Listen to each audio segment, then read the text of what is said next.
નિહાળી રહ્યા છો સંજુબાબા ન્યૂઝ નેટવર્ક। જૂનાગઢ જિલ્લામાં ગેરકાયદેસર રીતે નાણાં ધીરધારની પ્રવૃત્તિ કરતા ઇસમો વિરુદ્ધ પોલીસનું મેગા સર્ચ ઓપરેશન। નાણાં ધીરધારની પ્રવૃત્તિ કરતા કુલ 99 ઇસમોને ચેક કરી એક જ દિવસમાં કુલ 38 ગુના દાખલ કરી વ્યાજખોરો સામે કાયદેસરની કાર્યવાહી કરવામાં આવી। જી સર, આપણે જાણીએ છીએ જે રીતે વ્યાજખોરી એ સમાજનું ખૂબ જ ખરાબ એવું દૂષણ છે। કેટલીક વાર આ વ્યાજખોરો નિર્દોષ લોકો પાસેથી 10, 15 કે 20 થી 30% સુધી અલગ અલગ દરે વ્યાજ લેતા હોય છે અને એના કારણે ભોગ બનનાર છે ક્યારેક આત્મહત્યા કરવા તરફ અથવા તો એમની મિલકત પડાવી લે અથવા તો એમનું જીવવું છે એ દુષ્કર થતું હોય છે। માનનીય ડીજીપી સાહેબની ડ્રાઈવ છે એ છેલ્લા કેટલાક સમયથી ચાલી રહી હતી। વ્યાજખોરો વિરુદ્ધ કડકાઈ કરવાની સૂચના અને માર્ગદર્શનના આધારે જૂનાગઢ જિલ્લામાં છેલ્લા એક અઠવાડિયાથી અલગ અલગ પોલીસ સ્ટેશનમાં એક હોમવર્ક કરવામાં આવેલું। ખાનગી બાતમીદારો મારફતે કોણ આવા ગેરકાયદેસર રીતે લાયસન્સ વગર વ્યાજના ધંધા કરી રહ્યા છે એ બાબતની હકીકત એની રીડર બ્રાન્ચ અને LIB મારફતે ખાનગીમાં માહિતી મેળવવામાં આવેલી। ત્યારબાદ ગઈકાલે સવારે 7 વાગ્યાથી અલગ અલગ ટીમો પાડવામાં આવેલી। તમામ પોલીસ સ્ટેશન 18 પોલીસ સ્ટેશન અને LCB SOG પેરોલ ફેલો સહિતની તમામ ટીમો એ આ ખાનગી રાહે મળેલી બાતમી અને ભૂતકાળમાં જે લોકોની વ્યાજ વટાવની પ્રવૃત્તિ છે એવા લોકો વિરુદ્ધ કાર્યવાહી કરવા માટેની ડ્રાઈવ રાખવામાં આવેલી। ગઈકાલે સમગ્ર જિલ્લામાં કુલ 27 ગુનાઓ છે એ આ વ્યાજખોરો વિરુદ્ધ દાખલ કરવામાં આવેલા છે। કુલ 38 આરોપીઓ વિરુદ્ધ આ કાર્યવાહી કરવામાં આવેલી છે। 27માં જ્યારે આરોપીઓ પકડેલા છે એમાં કુલ 99થી વધારે આરોપીઓ જે અગાઉ અરજી જેમના વિરુદ્ધ હોય, જેમના વિરુદ્ધ વ્યાજખોરીના આક્ષેપો હતા, જેમના વિરુદ્ધ ખાનગી બાતમીદારોએ માહિતી આપેલી કે આ લોકો છુપી રીતે અથવા તો ગેરકાયદેસર રીતે વ્યાજખોરીનો ધંધો કરે છે, એવા 99થી વધારે ઇસમોને ચેક કરવામાં આવેલા।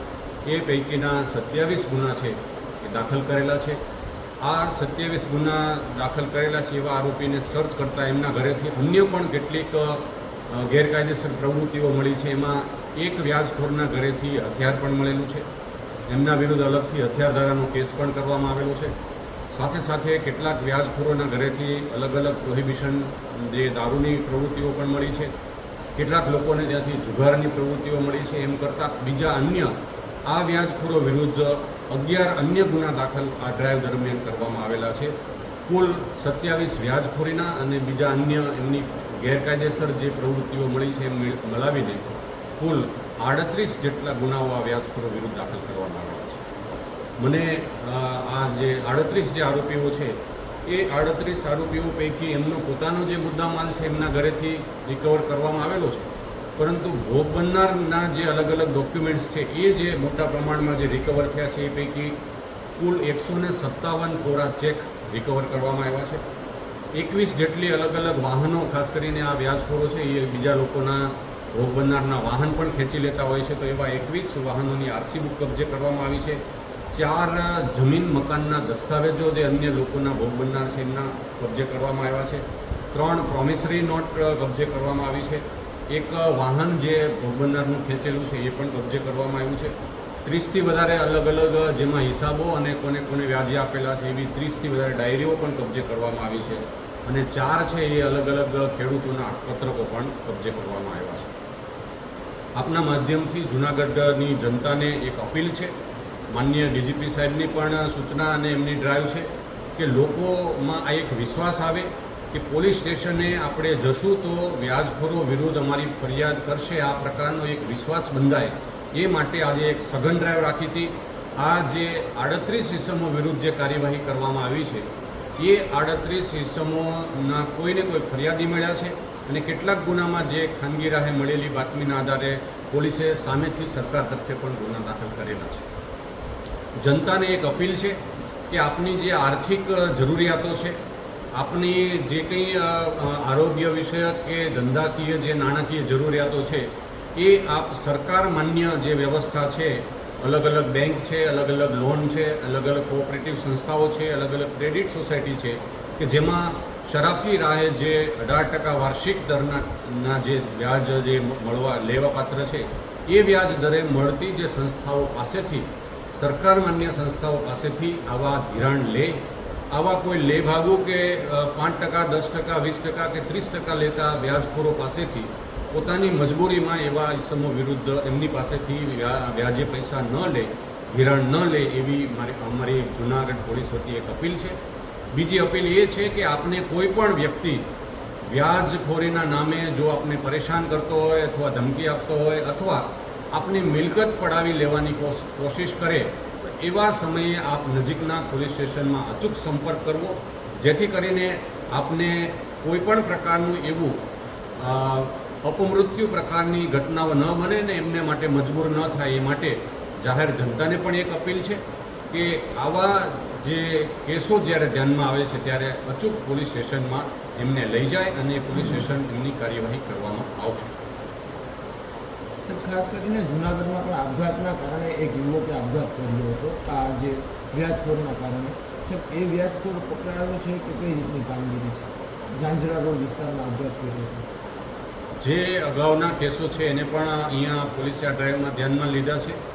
જેમના વિરુદ્ધ વ્યાજખોરો વિરુદ્ધ નાની મોટી અરજીઓ અને આક્ષેપોવાળું આવે છે એવા વ્યાજખોરોની પણ આમાં હકીકત છે એ પોલીસે ધ્યાનમાં લીધી છે. એમ કુલ મેળવીને ખાનગી બાતમીના આધારે કુલ 99થી વધારે ઇસમોને આઈડેન્ટિફાઈ કરવામાં આવેલા અને એ દરેકના ઘરે પોલીસે છે એ રેડ કરીને સામેથી એવા ઇસમો પાસે સરકાર તરફે જ્યાં જરૂર લાગે ત્યાં, અધરવાઇઝ જેવા અરજદારો હતા કે જે ભોગ બનનાર હતા એમને બોલાવીને પણ એમની ફરિયાદો છે એ દાખલ કરવામાં આવેલી છે. કેશોદના બામણાસાની ઘટનાના હિસાબે આ કાર્યવાહી કરવામાં આવે એવું લાગે કે આ કાર્યવાહી માનનીય ડીજીપી સાહેબની ડ્રાઈવ 21 તારીખથી ચાલુ છે અને એ ડ્રાઈવના ભાગરૂપે લોકોને જાગૃત પણ કરવામાં આવી રહ્યા છે. દરેક પોલીસ સ્ટેશનમાં જે અરજદારો પોતાને કોઈને કોઈ રીતે વ્યાજખોરો એમને પરેશાન કરતા હોય એવા અરજદારોને પણ બોલાવીને એમની પાસેથી હકીકત અને વ્યાજના પુરાવાઓ પણ મેળવવાની કાર્યવાહી ચાલુ હતી.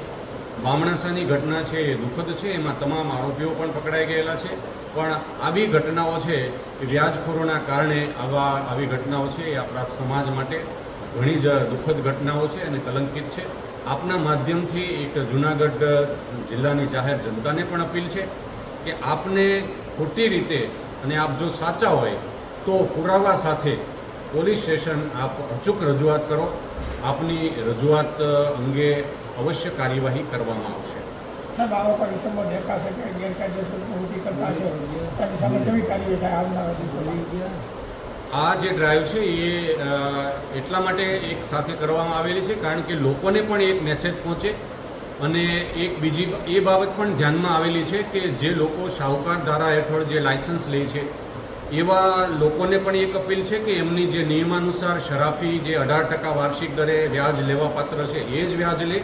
એ સિવાય જો કોઈ પાસે પઠાણી ઉઘરાણી કે બળજબરી કરે તો એમની જે અન્ય આજે જૂનાગઢ શહેર ખાતે ચાલી રહેલ નરસિંહ મહેતા સરોવરની જે કામગીરી ચાલી રહેલ છે તે કામનું જાત નિરીક્ષણ જૂનાગઢ શહેરના કમિશનર સાહેબ શ્રી ઓમ પ્રકાશજી, જૂનાગઢના deputy mayor Shri Girishbhai Kotecha, standing કમિટીના ચેરમેન શ્રી હરેશભાઈ પરસાણાએ કર્યું હતું. કામગીરી નિહાળી કોન્ટ્રાક્ટરને જરૂરી સૂચનો કર્યા હતા અને ચાલી રહેલ કામગીરી બને તેટલી વહેલી તકે પૂર્ણ થાય તે દિશામાં સૂચનો કર્યા હતા.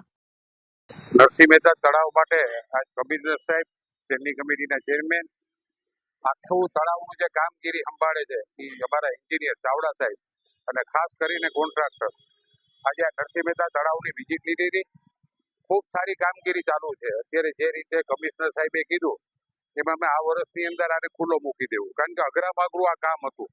અહીંથી ને તળાવ દરવાજેથી વાહનોનો વ્યવહાર પણ રાખવાનો અને આ તળાવની અંદર હવે પછી ક્યારેક પણ કંઈ પ્રોબ્લેમ ન થાય ને ચોખ્ખું જ પાણી અંદર આવે એના માટેની પૂરેપૂરી વિઝિટ કરવામાં આવી. આજે કમિશનર સાહેબે કોન્ટ્રાક્ટરને પણ કીધું છે કે જે સ્પીડે હું કામ માંગુ જે સ્પીડે કામ નહીં થાય ને તો તમને પેનલ્ટી પણ કરવામાં આવશે. એટલે રૂબરૂ બધાનું ચેકિંગ કર્યું છે.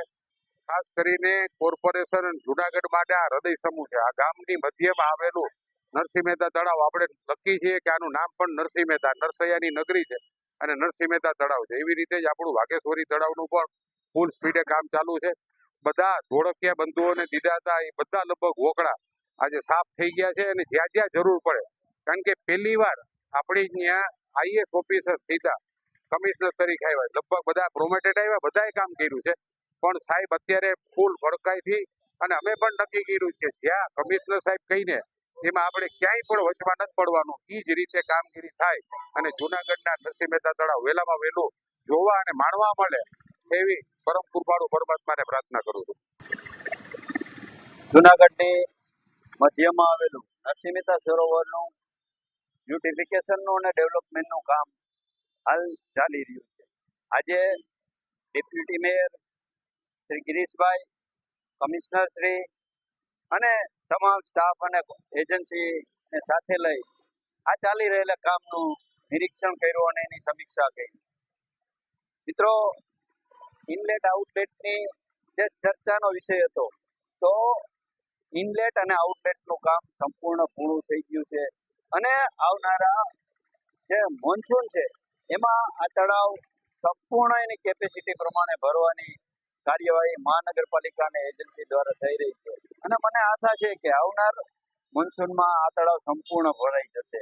અને જે કામની ગતિની વાત કરું તો કામની ગતિ અત્યારે ફૂલ ચાલી રહી છે, જેને કારણે આવનારા દિવસોમાં આ એક નવું નજરાણું લોકોને અને આવનાર પ્રવાસીઓને મળતું થશે. એટલે જે કાર્યવાહી થઈ રહી છે એના આધાર ઉપર હું કહું છું કે આવનારા દિવસોમાં જૂનાગઢની જનતાને એક નવું પર્યટન અને પ્રવાસન સ્થળ મળી જશે.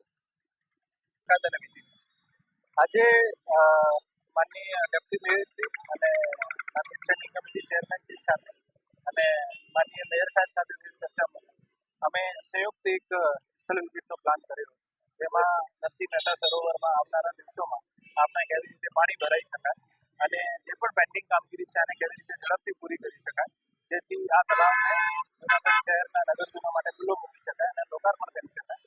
આને માટે વિઝિટ કરવામાં આવી છે. આજે માનનીય ડેપ્યુટી મેયરશ્રી અને માનનીય સ્ટેન્ડિંગ કમિટી ચેરમેનશ્રી દ્વારા પણ અમને સૂચન આપવામાં આવે છે. સાથે સાથે આ જે કોન્ટ્રાક્ટર છે અને સાથે રાખીને ઝડપથી જે પણ પ્લાન્ટેશનની કામગીરી બાકી છે આ પૂરી કરવામાં આવે. જે પણ સ્ટ્રીટ લાઇટના અહીંયા પોલ લગાવવાના છે લાઇટિંગ માટે, આને ઝડપથી પૂરી કરવામાં આવે. ફેન્સિંગ જેટલી પણ બાકી છે આ પૂરી કરવામાં આવે અને વોકવે જે લગભગ 350 મીટર બાકી છે આ પણ ઝડપથી પૂરું કરવામાં આવે. બતાવવામાં હર્ષ થાય છે કે ઇનલેટ અને આઉટલેટનું કામ આપણું પૂરું થઈ ગયું છે. ઓલમોસ્ટ 2-3 દિવસનો જે કામ છે આઉટલેટનો આ પણ ઉપરની લેવલમાં બાકી છે. એક વખત હવે પાણી ભરવામાં કોઈ તકલીફ નહીં પડે. અમે આ વર્ષે ચોક્કસ નરસિંહ મહેતા તળાવને આખું પાણીથી લબાલબ કરીશું અને સો દેટ જૂનાગઢના જેટલા પણ બોરવેલ જે છે જે ડ્રાય થઈ ગયા છે આમાં પણ ફરીથી પાણી આવી શકે. જૂનાગઢ શહેરનો જેટલું પણ ગ્રાઉન્ડ વોટર રિચાર્જ છે આ સારી રીતે થાય અને આવનારા દિવસોમાં આ તળાવ જનતા માટે ખુલ્લો મૂકી શકાય. લોકો અહીંયા ફરીને જે ખરેખર શહેરના વચ્ચે જે આપણા ઈશ્વરે આપણે જે સરસ બ્યુટી આપી છે આનો આનંદ લઈ શકાય.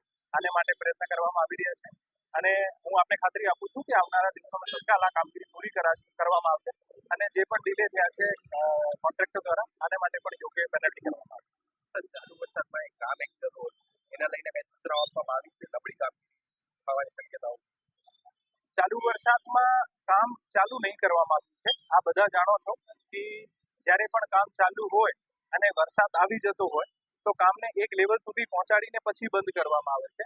આપ મને જે બતાવી શકતા હોય કે ચાલુ વરસાદમાં કામ શરૂ કરવામાં આવ્યું હોય તો હું આની ગલતી માની શકું છું, પરંતુ કામ ચાલુ હોય ને ઉપરથી વરસાદ આવી જાય અને જે કામ ઓલરેડી ચાલુ જ હતો તો એવા કેસના કામને એક યોગ્ય લેવલ ઉપર લાવીને બંધ કરવાની જરૂર રહે છે. અમને ખબર છે કે આ મુદ્દો કેટલો સેન્સિટિવ છે અને અમે ખરેખર ખાતરી આપું છું આ બધાને કે કોઈ પણ કામમાં નબળાઈ નહીં જાળવવામાં આવશે. જે કામ સપોઝ વરસાદના કારણે થઈ ગયું તો આને એવી રીતે જ સ્ટ્રેન્થન કરવામાં આવશે. તો હું આપને ફરીથી ખાતરી આપું છું કે આમાં કોઈ પણ પ્રકારના આપણે કન્ફ્યુઝનની સ્થિતિ નથી. સાહેબ